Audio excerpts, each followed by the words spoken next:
Back. China scoring a victory on the trade front this weekend. It, along with 14 other Asian Pacific countries, signing on to join the Regional Comprehensive Economic Partnership, now the world's largest free trade bloc. It's expected to account for 30% of the global economy and encompass 30% of the global population. This makes it the second global trade agreement to not include the US, with President Trump pulling the country from the TPP, the Trans-Pacific Partnership, back in 2017.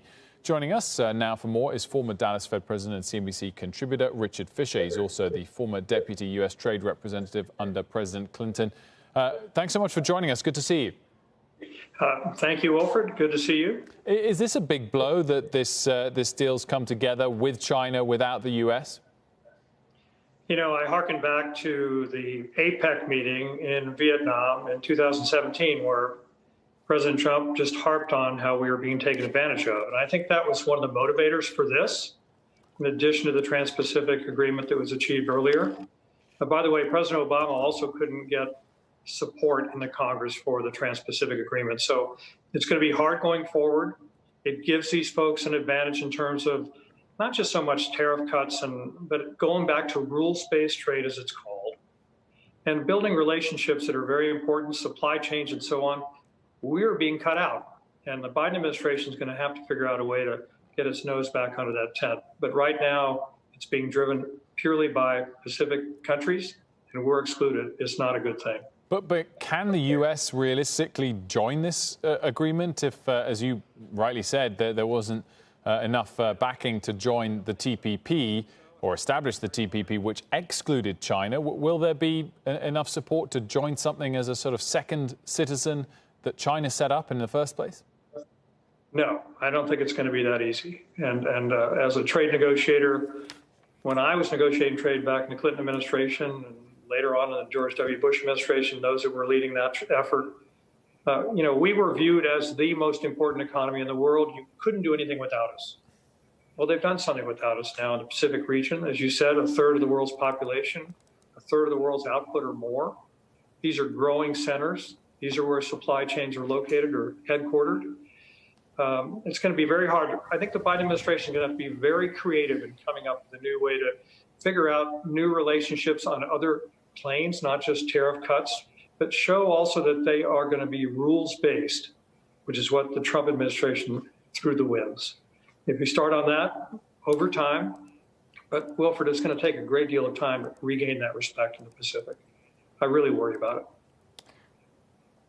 Richard, it's Sarah. We obviously have sort of this nascent recovery that we're watching very closely. How much impact do you think the trade situation, the fact that we do still have tariffs, for instance, on Chinese goods and steel tariffs and a number of others, is influencing how our recovery is going to take shape?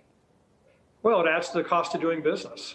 And if indeed the Biden administration is determined to give labor a bigger voice, to raise the minimum wage, to add further restrictions and regulations on the way business is conducted, according to at least the platform that they put forward, that's just one other cost factor for businesses. What you want to do is lower the cost of doing business and lower the frictions of working with your supply chains. So this is just one more thing that we need to figure out a way to deal with in order to help operating costs of our businesses that deal internationally and source their product and source their inputs from the Pacific region. It's just one more cost factor that I wish we didn't have. Having said that, Richard, what is your outlook right now for the economy, given we're in this limbo period until we get a vaccine, which we're hoping is going to help bring us back to normal, but at the same time dealing with rising cases and the impact that could have on mobility in this recovery? Sarah, we're better equipped to deal with this now, but it is severe, as you mentioned. We all know what the trends are. This will set back consumption. Consumption drives the U.S. economy, as you and Wilfred and I know, and all our listeners know, drives about 70+% of the U.S. economy.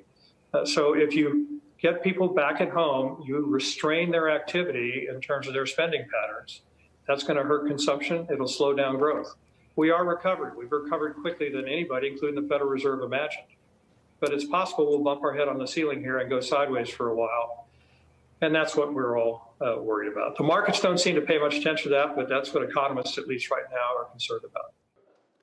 Shepard Smith here. Thanks for watching CNBC on YouTube.